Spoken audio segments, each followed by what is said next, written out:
இப்போதான் நம்ம சேனலுக்கு நீங்கள் முதல் முறையாக வரீங்கன்னா தயவுசெய்து கீழே இருக்கிற ரெட் கலர் சப்ஸ்கிரைப் பட்டன் அழுத்தி சப்ஸ்கிரைப் பண்ணிக்கோங்க. கூடவே அந்த பெல் பட்டன் அழுத்தி ஆள்னு கொடுத்துக்கோங்க.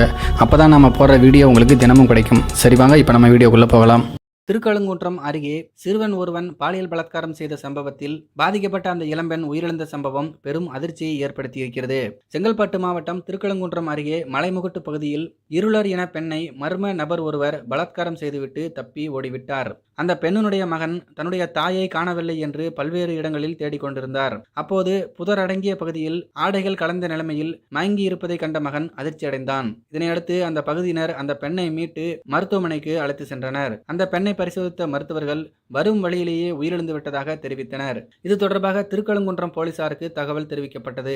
சம்பவ இடத்துக்கு விரைந்த போலீசார் பெண்ணினுடைய உடலை கைப்பற்றி பிரேத பரிசோதனைக்காக செங்கல்பட்டு அரசு மருத்துவமனைக்கும் அனுப்பி வைத்திருக்கிறார்கள். இது தொடர்பாக போலீசார் வழக்கு பதிவு செய்து பாலியல் பலாத்காரம் செய்த நபர் யார் என்பது குறித்து விசாரணை நடத்தியிருக்கிறார்கள். போலீசாருடைய விசாரணையில் காயலான்கடையில் வேலை பார்க்கக்கூடிய 15 வயதே ஆன ஒரு சிறுவன் இந்த வேலையை செய்திருக்கிறான் என்பது கண்டுபிடிக்கப்பட்டது. இதனையடுத்து சில தினங்களுக்கு முன்பு மாலை நேரத்தில் சிறுவனை போலீசார் கைது செய்திருக்கிறார்கள். பின்னர் நீதிமன்றத்தில் ஆஜர்படுத்தி செங்கல்பட்டு சிறுவர் சீர்திருத்த பள்ளியிலும் அவனை அடைத்திருக்கிறார்களாம். இப்போல்லாம் கொஞ்ச நாளாக அந்த சிறுவர்கள் ரொம்ப மோசமான செயல்களில் ஈடுபடுறதை நம்ம பார்க்க முடியுது.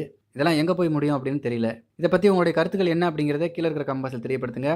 மேலும் இது போன்ற வீடியோக்களை பார்க்க நம்முடைய சேனலை சப்ஸ்கிரைப் பண்ணிக்கோங்க. நன்றி, வணக்கம்.